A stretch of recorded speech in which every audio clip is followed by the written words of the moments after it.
does not arise from examining the product. Here's how I get it.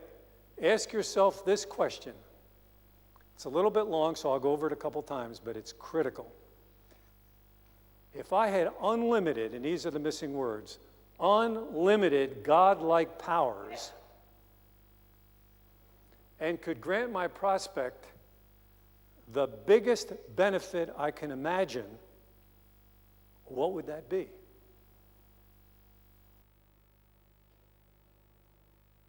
Every one of you, with anything you're marketing or thinking about marketing, can come up with a hidden benefit. And I'll show you some examples and point them out to you now. Just a few examples, pieces of copy that is hugely successful with a hidden benefit technique. You all got that? You all got that? You remember I showed you this ad before? Sold 200,000 copies of my book on incorporating. It's The Ultimate Tax Shelter. Now, there is not a single word about an ultimate tax shelter in that book. Not a word. But the entrepreneur, one of the reasons they incorporate in America, in the UK, in Switzerland, is to reduce taxes, isn't it? And the ultimate tax shelter for an entrepreneur often can be a corporation. So you see the difference. It's the benefit of the corporation. It's not what the book is about. You with me there? You read that book, 109 pages, you won't find a single sentence about the ultimate tax shelter. That's the marketing, because what you're doing is you're doing the old salesman's secret. You're selling the sizzle and delivering the steak. The book is the steak. This is the sizzle. So, sell the sizzle. Always sell the sizzle. And by the way, the best definition of copywriting, we're talking about copywriting, that's ever been identified was done in 1920 by a copywriter by the name of John Kennedy, not the late president of the United States, but a copywriter by the name of John Kennedy. And he said, copywriting is salesmanship in print. It's the best definition I know of copywriting. All of you, if you think you can be great, successful, multimillionaire marketers, you can't do it unless you learn how to market in print. Does that make sense? You got to market in print. So all those old lessons that we all learned, selling is bad, and people that sell are hucksters, and all the stupid things people say. And who has some of the biggest incomes in the UK and in America? Salespeople that are good. And you as a direct marketer, if you're good in direct marketing, you're going to have an income that's going to be everything you want. But you've got to learn it's salesmanship in print. Okay, that's one example. Second example, the eighth wonder of the world. Would that get your attention? The eighth wonder of the world, what is that?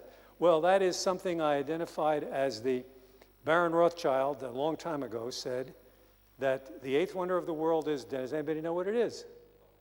Compound interest. And the best way to get compound interest is to put away money tax-free and let it grow and grow and grow and grow without paying tax on it. Is that good? That's what I've done a lot of, and that's what you guys ought to be doing. And that's what talks about the eighth wonder of the world. There's not a single word in the book about the eighth wonder of the world. Not a word. And that sold thousands and thousands and thousands of copies.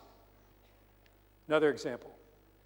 How to get enthusiastic applause, even a standing ovation every time you speak. These people came to me, Daniel Levine. He's retired too, by the way. He's in Miami Beach, retired. All I did is write ads for him, and he sent these out in tear sheets, which I'll also show you. And he just made a lot of money, and he decided that he'd rather drink pina coladas in Miami Beach than keep doing it. But in this book, when I got this book, it was a very successful product in Germany. It was, of course, in German. It was translated into English. And I looked at it, and it looked mighty boring to me. This is a product for executives, entrepreneurs. You know, by the way, all of you, that's why there's a little something in your book. We're not going to have time to get into it during this seminar, but I always put a little information about public speaking, because the better presenter you are, as an entrepreneur in how, whatever it is that you're doing, when you're talking with bankers, with customers, with employees, the more successful you're going to be. All the studies show that the better you are communicating your ideas, the more successful you become, whether you're a scientist, a doctor, entrepreneur, whatever it is that you're doing. So learn how, and if I were you, I highly recommend on your topic, whatever your subject is, join Toastmasters. Begin offering your services to civic clubs, doing 20-minute presentations at lunchtime. If you've written a book, special report, or write a special report, give it out free. Begin developing your presentation skills because it'll help you in whatever field that you're in. Because you got to talk with bankers, you got to talk with employees, you got to talk with people, you got to enlist the help of people. You got to talk with suppliers, don't you? I mean, you're always talking with people. So if you learn how to communicate with people in a hearable way, you're going to be a lot more successful. And that's what. So I wrote this ad knowing deep down that every speaker in the world that I've ever talked with, they love it when the audience really appreciates their work and gives them a standing ovation. So, but in the book, there's not a word about standing ovations. Not a single word. I launched this in the state for the client. The book was originally in '93 for $97. It's now $297. It's a huge bestseller because it has updates. And we have Aaron Bakshian, who is the speechwriter for the former late President Reagan, who's considered the best public speaker in most circles in America, in American presidents, among American presidents. But that's another example of the hidden benefit technique. Are you getting it? Are you getting where I'm coming from?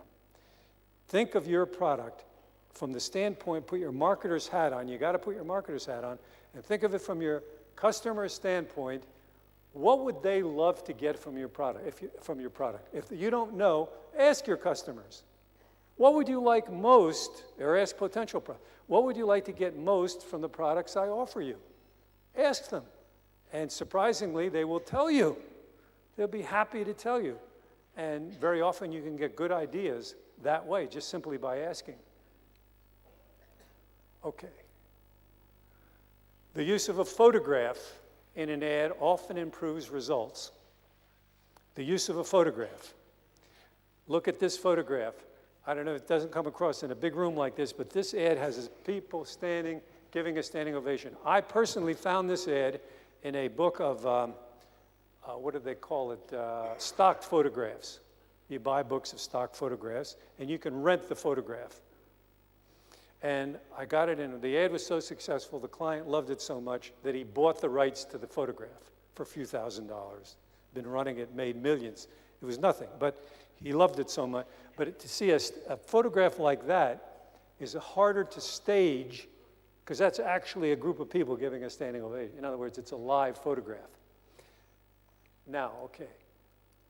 It's important that the photograph has a clear connection to a headline. Do you ever read an ad, a sales letter, and there's a photograph, and you know, what's the photograph there for? You ever have that feeling? You're reading it, it's confusing. If there's not a clear connection, it does more harm than good. Better not to have the photograph. So make sure there's a clear connection between the headline and the photograph. Okay, we'll get to this in a second. Also, it's very, very important, well, I'm going to cover that, but I just did make a point, and I'm going to repeat it in a few minutes. Always caption photographs. If it's your picture, if it's a picture of a customer, if it's a picture of a product, caption the photograph. And by the way, if you're choosing between, all things being equal, between a product and a person, humans always pull better than products. Human beings. And another secret of human beings in photographs is make sure they have eye contact with the camera. Eye contact with it. When you look at some of my ads with my high school photograph, you know my ads? That's a joke, high school photograph. When you see those, you'll always see Ted Nicholas on there because you don't assume people know who that is.